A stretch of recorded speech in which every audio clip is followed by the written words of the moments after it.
बलोचिस्तान के जिला केच की सब तहसील मंद मकरान के मारूफ सियासी और समाजी शख्सियत मीर फिदा हकीम रिंद की सरबराही में रिंद हाउस मंद में हालिया इलेक्शन 2024 के बारे में मुशावरती इजलास मुनक्किद हुआ।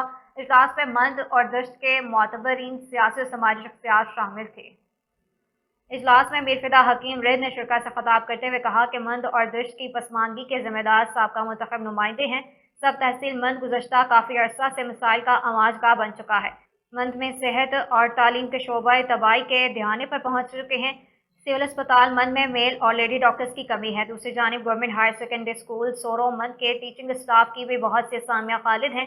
कई सालों से मंद के अवाम को लावारिस छोड़ा गया है। बिजली की तवील बंदिश से ज़राअत के साथ अवाम के कारोबार तबाह हो चुके हैं।